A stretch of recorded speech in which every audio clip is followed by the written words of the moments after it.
Hey all, and welcome to this week's episode of the Shut Up Get Up podcast. I'm your host, Mike Muldoon. Thanks for joining me.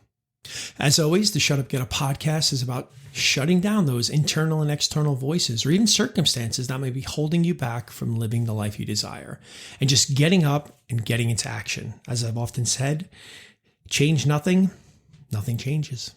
So today we're going to talk about something that I've experienced with. It's also something that might dance its way between something a coach might be able to work with you on, or you might have a need for therapy. As I've often spoke about in the past, coaching is a want. I mean, you're at a point in your life where you're functioning, you're fine, things aren't bad, but you're stuck or maybe feel trapped. So you hire a coach because they're going to help you kind of get through that and move you forward.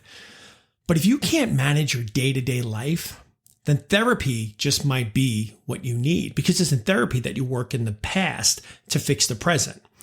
I like to use Freud here. If you're a woman who might have penis envy, then you're going to probably have to go back in time and work on the challenges that you maybe had with your mother, which was something Freud used to talk about. Anyway, I'm just saying that is the difference between coach, we move you forward, therapy, you can't exist right now in your life, so you hire a therapist to work in your past to fix your now. So now for me, what we're going to talk about today is something that I dealt with quite a bit as a young adult. And that was obsessive thoughts, obsessive thinking. Now, for me, as I came to realize through the years, it was due to anxiety. And it was usually, and I came to realize there were certain points in my life where this would happen. And again, if I look back at my life, what was going on, I could see what it was and why it was about. But I had some really dark ones, had this worrying feeling that I might hurt someone, or worrying that something terrible was going to happen. I had a really weird fear that I had this piece of rope tied to my back, and then I had to be careful that when I walked around things that it wouldn't get tangled. And if I felt like it might, I basically went back again and had to go around it. So like if I walked to a telephone pole to the right, I would be like, nope, that's not the way to go. I'd come back and I'd go to telephone pole to the left. I mean, talk about some obsessive thinking that really led to some interesting behaviors and feelings in my life.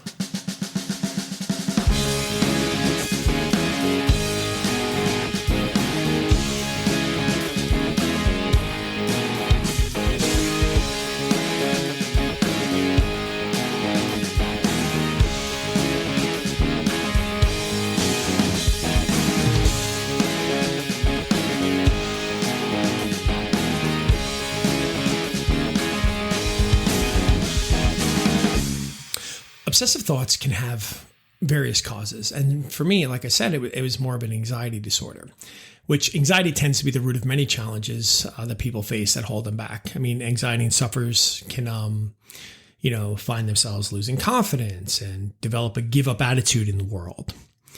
But these thoughts can also just be brought on by a whole variety of other factors. So like there could be environmental factors, right? Like let's just say you went through some sort of traumatic life event that can, start triggering these thoughts in your life, or, people who are obsessed with things being perfect, a need to control, a tendency to overanalyze things can all contribute to the development of like obsessive thoughts that things are going to go wrong. Things aren't going to be right. There's going to be a problem. And then there's always, neurochemical imbalances that can cause these thoughts as well, where the chemicals in your brain aren't just functioning right. So they can cause those thoughts. But the thing is, no matter what it is, if you've had them, then they can be scary. So for me, the way I dealt with it as an adult a lot is I would distract. That was my coping mechanism. I would try to redirect my attention to activities that captured my focus, running, which is something I used to do a lot, listening to music, writing, which was always a passion of mine. It's stayed with me now for over 40 years. Anything that shifts my attention away from the thoughts, which can help reduce the intensity, talking to people, getting involved, trying to just focus on anything else in my life that could kind of help me just kind of block these thoughts out.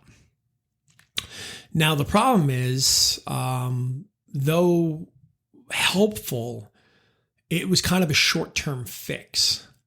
Because see, once I stopped that activity or settled back into my life, those thoughts would appear, right? The minute it was there, it's like, oh, they're right there. Oh, look, you're back. And look who's knocking at the door right now. And, the thing is like, having obsessive thinking or thoughts, it's like being in your own horror film.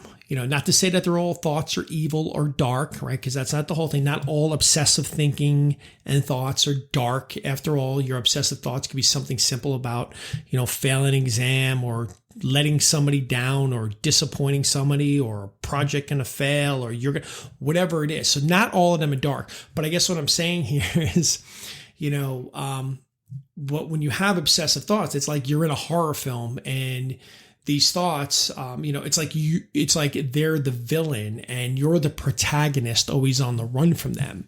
You're constantly running from it. And occasionally you find a place to hide to catch your breath. Like what I talked about with, being able to distract, find other things to do. That was me catching my breath from them. But soon enough, once you stop, you come out of your hiding place, you're eventually back on the run again. So like any great horror film, and if you're a fan of movies, some of the best horror films are the ones where that protagonist eventually has to take a stand.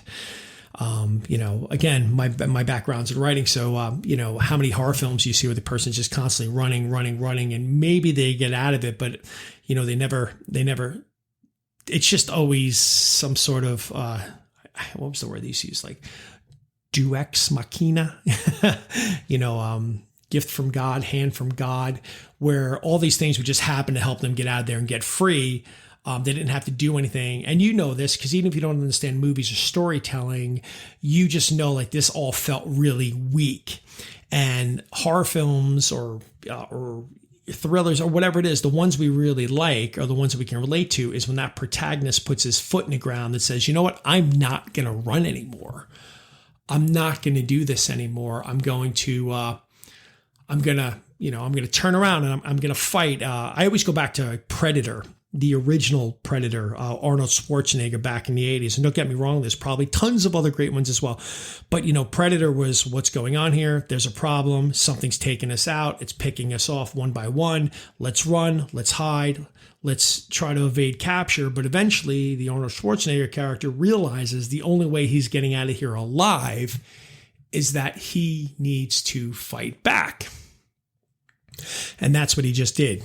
He ended up turning around and he ended up taking on the alien, the Predator, head on. He decided to fight back. So in this case, if you're somebody who has obsessive thoughts, and again, keep in mind where we're dancing here, the first thing is to challenge your thoughts. Now, not so much in a fight to the death in terms of Predator, but actively challenge these irrational or unrealistic aspects of these obsessive thoughts that you're having. Is this thought-based evidence? Like, is my concern really a concern? I mean, if you're obsessing about the fact that, you're worried about a tornado dropping down and taking out your family, I mean, if you live in, well, I don't want to jinx anybody, but like in North Carolina, where I am right now, not many tornadoes drop on the ground. And I hope never one drops. But what I'm saying is, okay, if you're worried about a gigantic wave taking out your small town, but you live in the middle of America, you're 1,500 miles away from an ocean. I mean, you can start challenging that thought. Is this really potential? Is there any truth here that this can happen? Ultimately, you might realize, wow, that's that the chances of that happening are very slim to none. The whole world would be in a problem if that wave got 1,500 miles into land.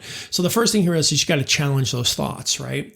And, again, is there thought-based evidence here? Is there truth here? Is this a possibility?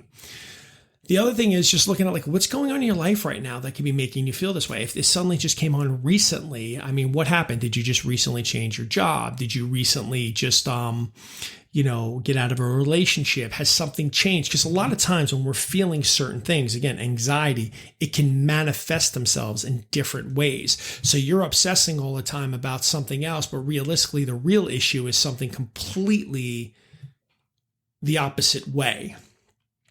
So again, engaging in some sort of critical thinking can help you gain perspective and break the cycle of this. So again, challenging your thoughts and then kind of, hey, what is going on in my life right now that could cause this problem, or, what might it be, and sort of really get critical about it and try to feel yourself out about why you might be in this situation again. So for me, as I was a coach, if I was working with somebody like this, I would want to try to discover, again, what's the root cause of the problem? Like, how recent, again, did they just start a job? Did they just end the job? Did they end the relationship or anything, something recent, and then try to figure out a way to move forward. Now, keep in mind, again, as we've talked about earlier, obsessive thinking can migrate into a territory where therapy might be needed. As I stated earlier, and I cannot state this, any more thoroughly here, if you're somebody who really suffers with this every day and it's really been hampering your life, then maybe coaching is the way to go. Therapy is going to be probably something more likely you might want to look into. And I would implore you to do it, because with good therapy, you might realize you're not trapped in these obsessive thoughts, that there is a way out. So again, if you're struggling with this stuff, again, I talk from a coaching standpoint, if you're struggling with something like this, seek support. Find a mental health professional, find somebody who can give you guidance to help you manage these things. A lot of times a therapist can, give you some personalized strategies, coping mechanisms to sort of help address that specific situation. Because the thing is, with obsessive thoughts, they're unique to everybody.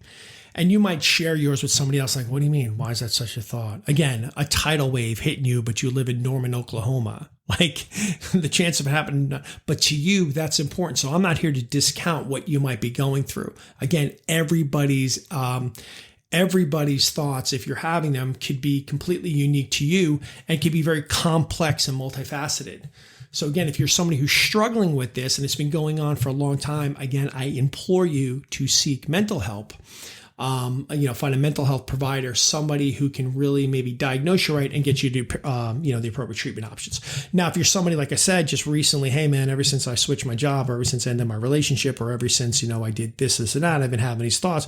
Well, then, coaching might be something to work for you, because let's get to the root. You're focusing on a thought when realistically the problem isn't that. The problem's over here. So let's talk about that and let's figure out a way to get you here and move you forward. So again, this is a really complicated one to have a discussion on today, because again, it dances in that whole mental health therapy, but also could be something that could be worked with coaching as well. So, but again, keep in mind, the three things you always want to keep in mind here is, number one, acknowledge the fact that you're having these thoughts.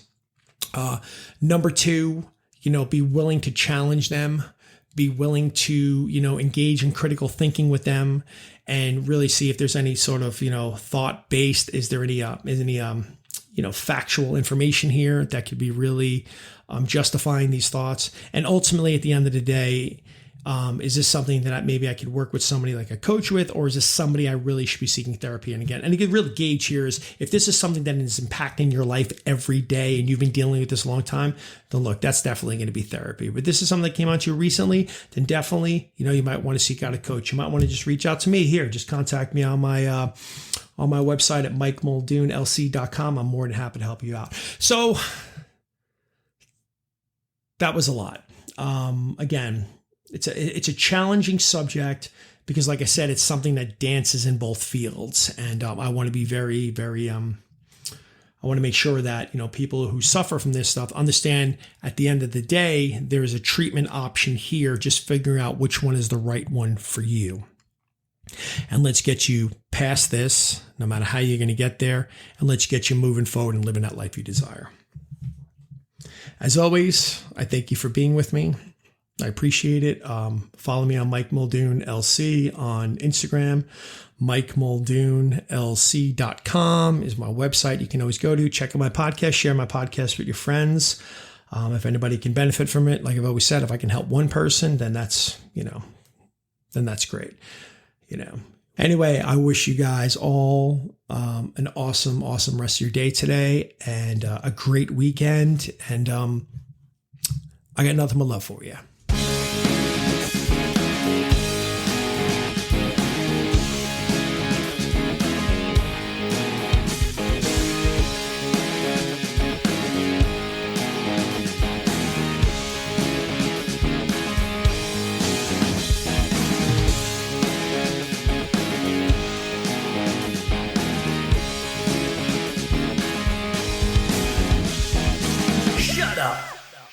Get up.